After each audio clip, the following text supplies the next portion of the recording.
네, 반갑습니다. 루터 컴뱃 시스템 총괄 지도사원 김대용 원장입니다. 루터는 제 영어 이름인데, 제가 예전에 특목고생들 가르칠 때, 이제, 그때는 영어 이름을 써야 됐었거든요. 그래서, 루터라고. 루터. 특목고 준비생들하고 특목고생들. 그래서 이제, 제가 본업 쪽에 제 이름을 쓰니까, 이게 이쪽에는 제 영어 이름을 쓰는 게 맞는 것 같아서 영어는 못합니다. 전혀 못합니다. 자, 이번 영상은 제가 많이 받았던 질문 중에 하나인데 삼단봉이나 이렇게 한 손 몽둥이 아니면 한 손 검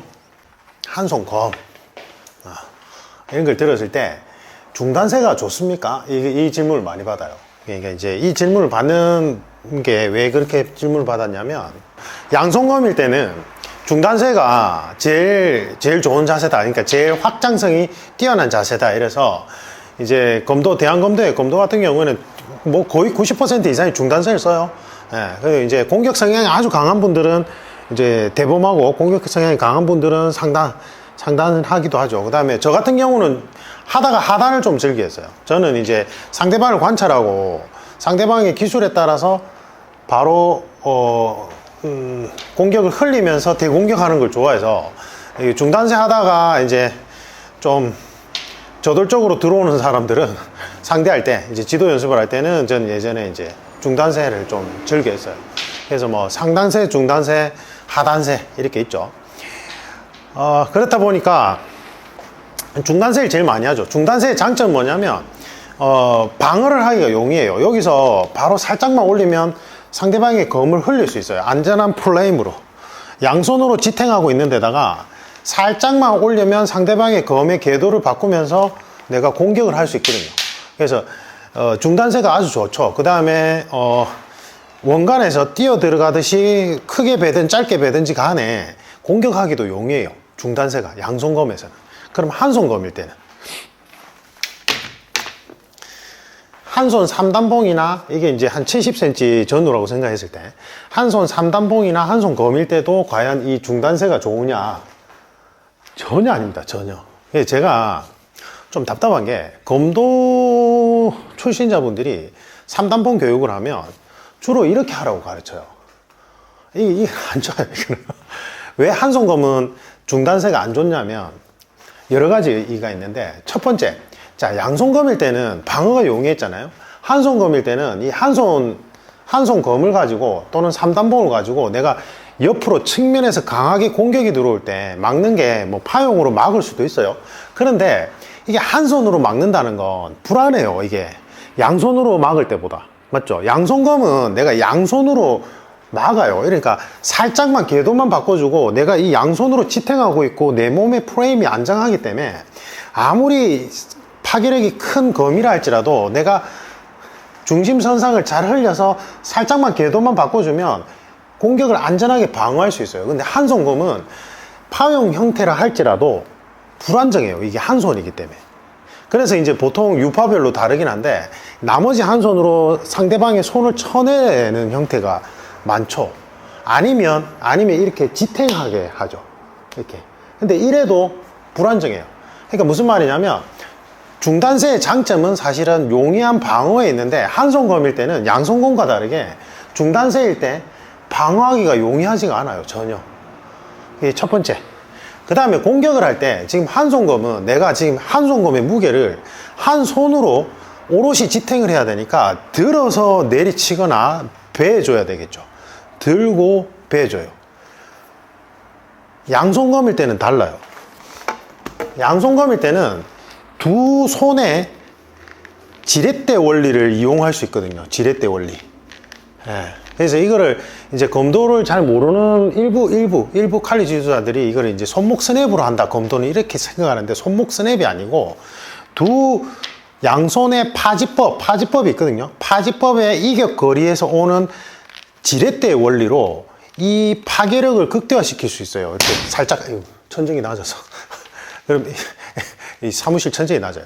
그러면 이제 공격을 할 때 뭐 짧게 치든 크게 들어치든지 간에 양손검은 기본적으로 더 찌르듯이 들어가서 배에서 치든 뭐 매에서 치든지 간에 일단은 양손검에는 기본적인 파괴력을 실을 수가 있는데, 한손검은 기본적으로 양손검에 비해서 파괴력을 실긴다기보다는 양손검에 비해서는 정교하게 공간을 장악해서 빠르게 움직여서 베고 빠져줘야 된단 말이에요, 이게. 그런데 이 중단세 자세에서는 양손검과 다르게 지렛대의 원리를 쓸 수가 없으니까 보통 이제 여기를 90도로 꽉 찌라고 얘기한단 말이에요. 파지법은 노내로 하고. 그러면 결국은 이게 들어서 내리쳐야 되니까 두 동작이 돼버려요. 예, 그리고 이 무게를 내가 한 팔로 오롯이 지탱을 하게 돼야 돼요.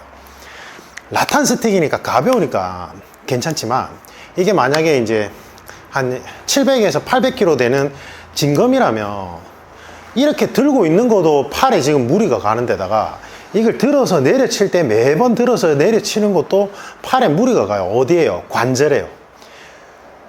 근력은 강화시킬 수 있지만 관절은 강화시킬 수가 없어요. 특히나 인대나 힘줄은 손상되면 혈관 분포도가 매우 적기 때문에 회복하는데 오래 걸려요. 예.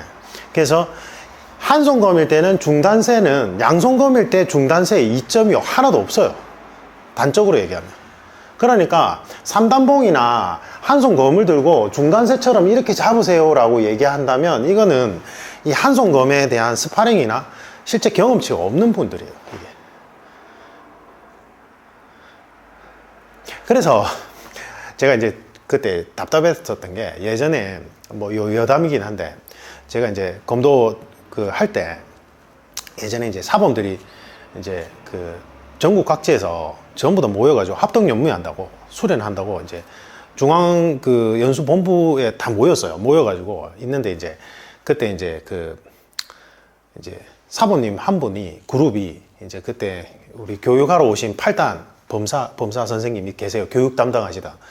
아주 훌륭하시고 뛰어나신 분인데, 그 선생님께 이제 대한검도에도 이제 이 3단봉에 관한 니즈가 일반인들이 높아지기 때문에 이 3단봉 한 손검 크기의 3단봉 프로그램을 만들어 줬으면 좋겠다 이러니까, 이제 그 선생님께서 8단 선생님께서 그게 무슨 소리냐, 대도 7번 소도 3번에 보면 공격이 들어왔을 때 흘려서 들어가는 거 뭐 이 다 있지 않느냐, 어? 그 이제 거기 보면 소도 3번이 소도를 들고 이렇게 해요. 근데 그거는 소도는 이거보다 짧아요. 소도인데 사실은 작은 칼 개념보다는 한 요 정도 크기는 돼요, 이 크기가. 그래서 이제 내가 작은 소도를 들었을 때 대도를 맞서 상대할 때 이제 흘려서 베어주거나 아니면 흘려서 줄리고 뭐 한 게 있어요. 그래서 거기에 세 가지 기술 부분을 응용하면 3단봉도 충분히 가능하다. 뭐하러 3단봉을 따로 교육한단 말이냐. 지금 검도나 열심히 하면 되는데, 이제 했는데 저희가 붕 찢어요. 왜냐하면 다 맞는 말씀이에요, 솔직히 말하면. 근데 이제 이게 디테일에 들어가면, 이제 검도를 계속 수련한 사람이 3단봉을 운영할 때 나타날 수 있는 문제점이, 아까 얘기했듯이 이 지금 한손검 그 중단세는 안 맞다는 거예요. 한손 검일 때는. 소도는 이거보다 작단 말이에요. 짧아요. 예. 그래서 그게 맞아요. 그 소도 3번에 있는 동작들이 이합적이고 실질적으로 맞는데, 그러면 선생님 그 3단봉이 사실은 검도의 소도 크기만한 것도 많지 않느냐. 맞아요. 이게 3단봉이 이 정도 길이면 되게 긴 거거든요. 3단봉 보통 요만하죠. 그러니까 아니 저 정도 하단 말이에요. 그래서 소도 3번에 있는 내용들을 하면 되지 않습니까? 이러는데, 그 이제 검도에 있는 소도 3번은 사실은 후발선지 개념이에요. 그래서 이제 상대방이 공격에 들어왔을 때 사실은 막고 그 다음에 공격. 후발선지에 대해서는, 후발선지 개념이다 아니다에 대해서는 이제 서로 간에 좀 의견 차이가 있으니까, 일단은 어쨌든 카운터 공격이에요, 칼리식으로 표현하면. 그래서 공격이 들어왔을 때 흘려서 내가 카운터로 들어가는 공격들이 다란 말이에요. 근데 사실은 이제 한손검이나 3단봉일 때는 우리가 먼저 공격을 할 수도 있는 거잖아요, 그죠? 그리고 거기에 나오는 기술들은 대도로 큰 에너지로 들어오는 것을 대부분 다 흘리는 에너지거든요. 흘리는 에너지예요. 그래서 난이도가 높아요. 근데 그게 사실은 보급 측면에서 과연 타당할까에 대해서는 저는 의문이고, 거기 나오는 고급 기술들은 분명히 효과는 있는데, 일단은 무조건 카운터 공격 기술 개념이 크고, 한손검이나 3단봉일 때 먼저 공격할 수도 있잖아요. 맞죠? 그리고 실제로 보통 위에서 내려치는 공격에 대한 방어 기법들이에요. 그게. 근데 이제 측면으로 들어오거나 다양한 각도에서 들어오는 무기에 대한 실제로 디펜스와 공격은 검도의 소도 3본에는 안 나와요. 그게 안 나와요. 그러니까 본인의 응용 몫이라고요. 근데 그러한 다양한 각도로 들어오는 것까지 계산했을 때는 한손검의 중단세는 별로 실익이 없어요. 아까 제가 말씀드린 그러한 근거로. 제 개인적인 의견입니다. 개인적인 의견. 그래서 그러면 어떤 자세가, 스탠딩 자세가 좋으냐? 그래서 진행하겠습니다. 정리하자면 제가 갑자기 배달이 와가지고 촬영을 하다가 끊어졌어요. 정리하자면 한손검일 때는 3단봉이나 한손검일 때는 이 검도식이죠. 예, 검도식이라 표현하기는 그렇고 어쨌든 중단세라는 게 의미가 없다. 예, 그래서 검도하신 분들은 이런 자세를 할 수밖에 없어요. 왜냐하면 이 대도 7번 검도, 대한검도에 대도 7번하고 소도 3번에 보면 소도를 이렇게 잡거든요. 그래서 상대방이 대도로 크게 벨 때 이거를 소도는 아까 얘기했듯이 한 요 정도 길이에요. 그 소도로 어떻게 흘러내리고 회피해서 이제 공격할 것이냐. 근데 그거는 사실은 이제 소도라는 건 결국은 이제 검도하는 분들 입장에서는 이거는 보조무기 개념이거든요. 근데 한손검은 아니죠. 맞죠? 길이도 이 정도고 3단봉도 긴 것도 있어요. 이 정도 길이로. 그래서 아까 얘기했듯이 중단세를 잡았을 때 양손검처럼 중단세를 잡았을 때 양손검과 달리 장점이 없어요. 디펜스 할 때나 공격할 때. 그래서 한손검일 때는 중단세가 별로 좋지는 않다. 좋은 선택은 아니라는 거 말씀드렸고, 그 다음에 지금 이제 그러면 어떤 스탠딩 자세가 좋냐? 이거는 제가 이제 오픈된 영상으로 못 올리고 유료 멤버십 영상에 올리겠습니다. 왜냐면 이거는 이제 스파링 공방 노하우하고 연결된 부분이라서 올릴 수가 없고 유료 멤버십의 2부에서 설명드리겠습니다. 이상입니다.